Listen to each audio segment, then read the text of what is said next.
নমস্কার, আপনারা দেখছেন জেলার 1 নম্বর অনলাইন ও TV channel Birbhum RC TV. আপনাদের সঙ্গে আমি শুভাশিস। শুরু করছি আজকের সংবাদ। বিস্তারিত সংবাদে যাওয়ার আগে দেখে নেব সংবাদ শিরোনাম।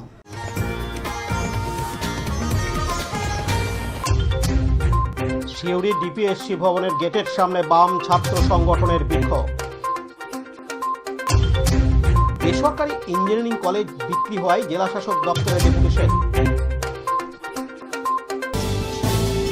এবার সংবাদ বিস্তারিত।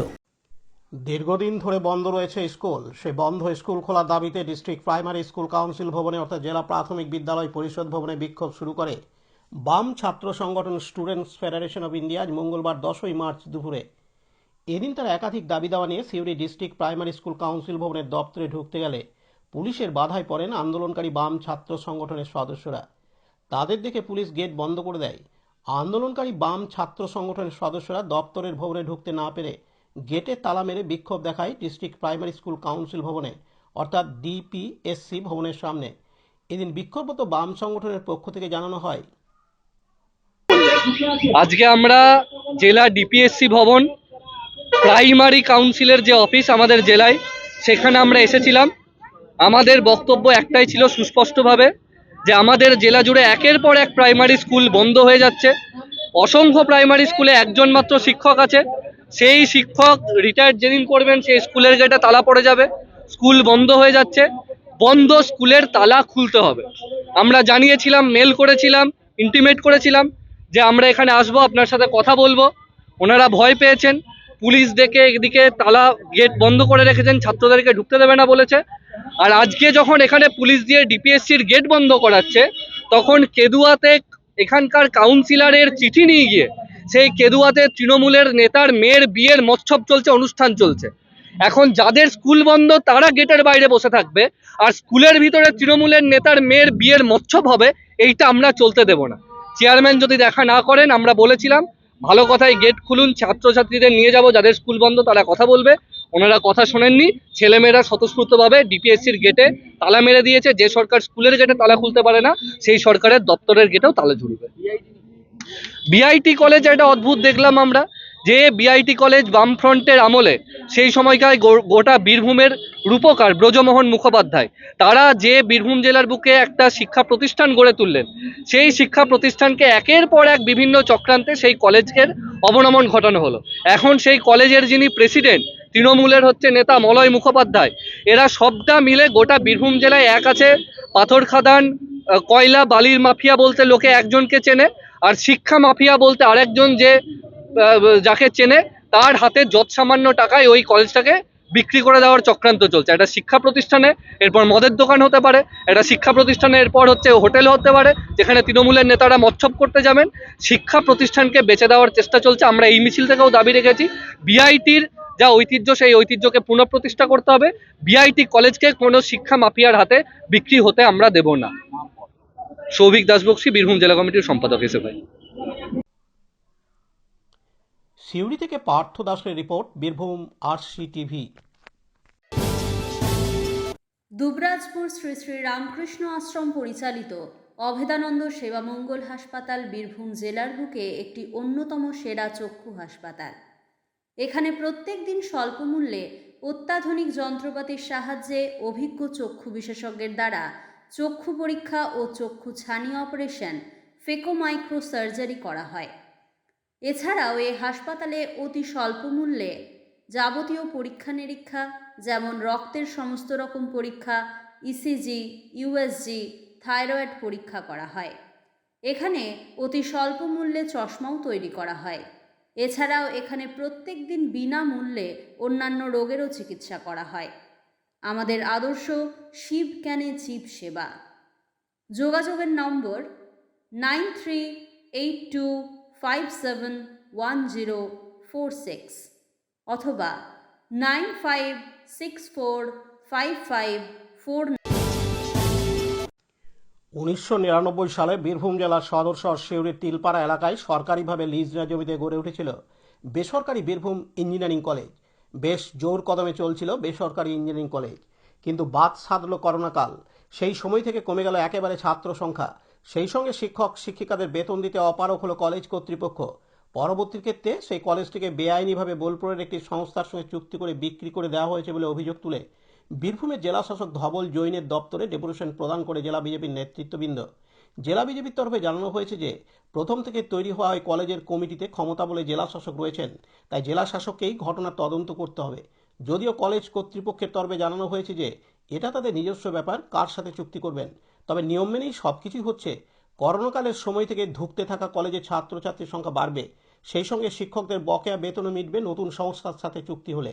এদিন বিজেপি নেতা ধ্রুব সাহা জানান, দেখুন, বিআইটি যে কলেজ 99 বছরের লিজ ছিল, সেই লিজ করা 30 বছরের লিজ ছিল, সেই লিজ কাগজকে আমরা দেখছি যে কর্তৃপক্ষ এখানের প্রশাসনের কিছু লোককে সঙ্গে নিয়ে চুপি চুপি টেন্ডার করে আইনের ফাঁক রেখে মাত্র 2 কোটি টাকা দিয়ে 2 কোটি টাকার বিনিময়ে এখানে আমরা একটা তৃণমূল আশ্রিত কর্পোরেট, আমি এই কারণেই বলবো, যারা ইললিগ্যালি মানি যোগায় তৃণমূল কংগ্রেসকে ভোটের আগে, তাকে সন্তুষ্ট করার জন্য একটা প্রতিষ্ঠান, যে প্রতিষ্ঠানটা বীরভূম জেলার গর্ব, সিউড়ির গর্ব, সেই প্রতিষ্ঠানটাকে তৃণমূলের কাছে আত্মসমর্পণ করে দেওয়া হলো, যাতে আগামী দিনে এখান থেকে একটা এডুকেশন বিজনেস শুরু হবে এবং প্রান্তিক হতদরিদ্র গরিব ঘরের ছেলেমেয়েরা এই বিজনেসের সঙ্গে টেক্কা দিয়ে পড়াশোনা করার সুযোগ পাবে না।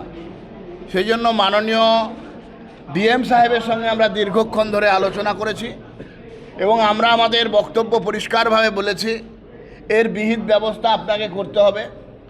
উনি অনেকগুলোই লাইনের কথা বলেছেন এবং এটা লিজ এগ্রিমেন্টটা ওনার নিচের লোককে এবং উনি নিজে পড়বেন, পড়াশোনা করার পরে যাতে আমাদের যে দাবি, সেই দাবির সঙ্গে বিবেচনা করে যেটা ন্যায্য হওয়া উচিত সেটা করবেন এবং 2 সপ্তাহ টাইম দিয়েছেন। উনি আমাদের সঙ্গে বসবেন এবং এই সংস্থার প্রতি যে অনৈতিকতা হচ্ছে, দুটো দিকের কথা এসছে।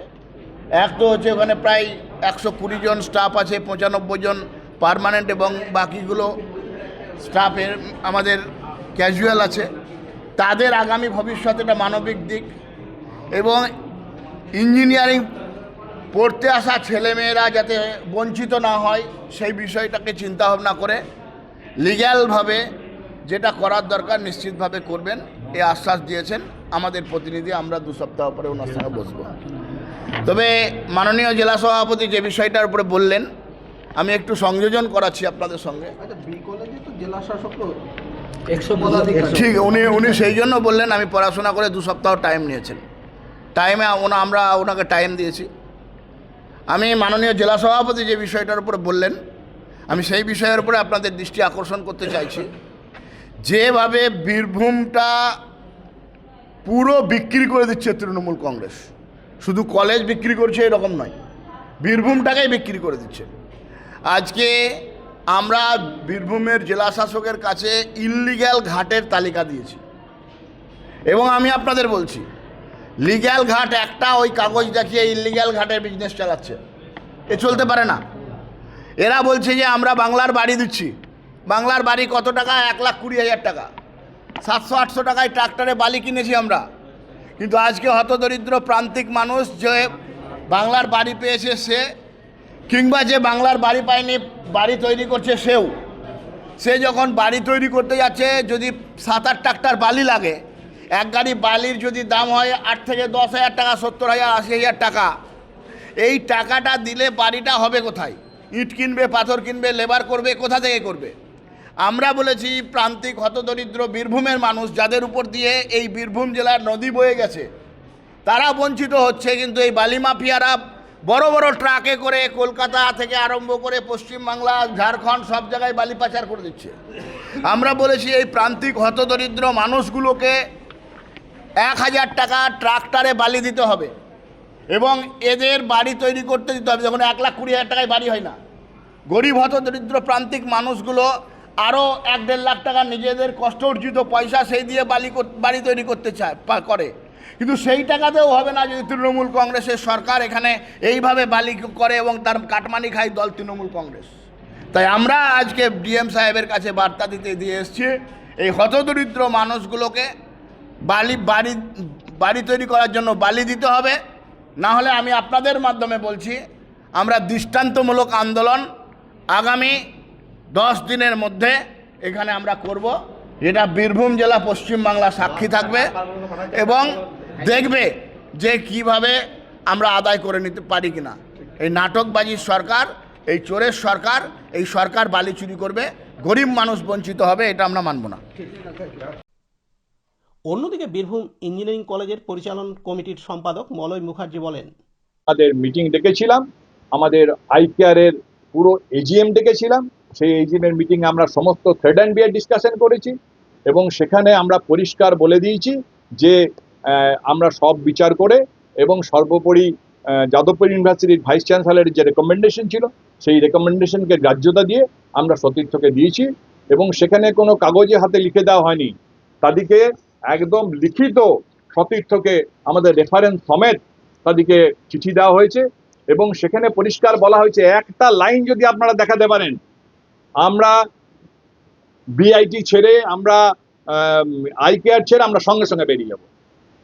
অথচ এইটাকে প্রচার করা কি হচ্ছে যে বিআইটি কলেজ বিক্রি হয়ে গেছে, সেই জায়গাতে নাকি আপনার রেস্টুরেন্ট হবে, বার হবে, ইত্যাদি ইত্যাদি করে জনমানসে একটা বিভ্রান্তি সৃষ্টি করার চেষ্টা করছে।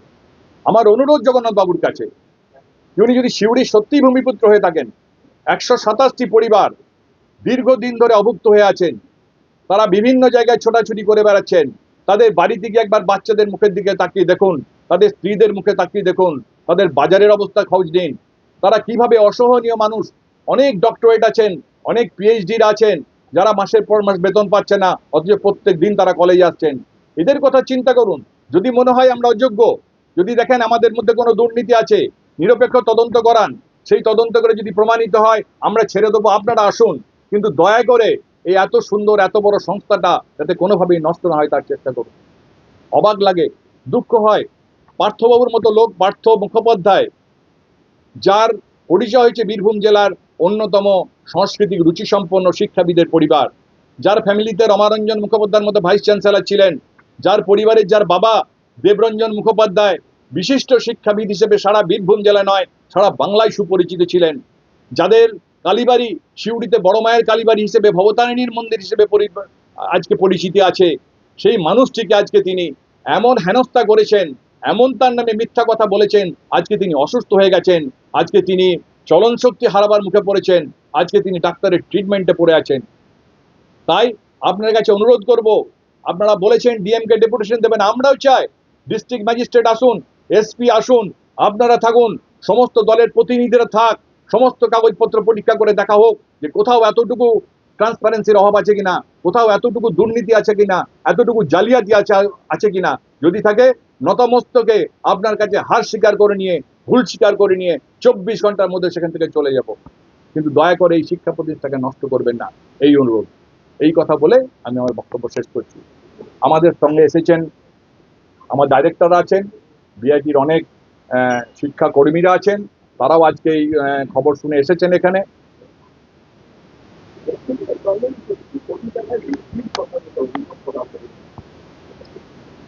এটা দেখুন সম্পূর্ণ মিথ্যে কথা।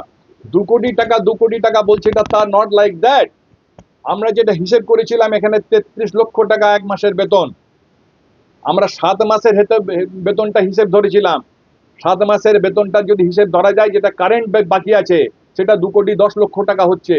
সেই জন্য 2 কোটি টাকা ওনারা বলেছিলেন আমরা এখনই 2 কোটি টাকা দিচ্ছি, এতে যদি না কুলোই আমরা পরে আরো 1 কোটি টাকা দেবো।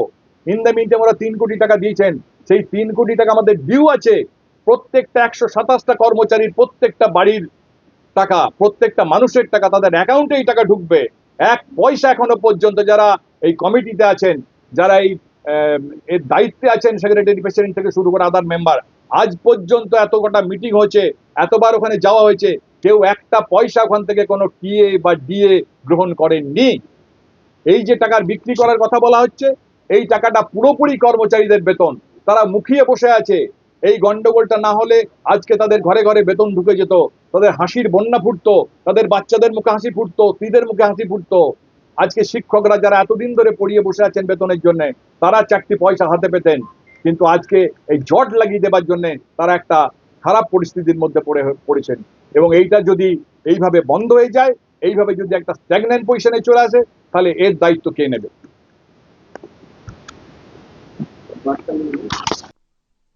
সিউড়ি থেকে পার্থ দাসের রিপোর্ট, বীরভূম আরসি টিভি। আজকের সংবাদ এই পর্যন্ত।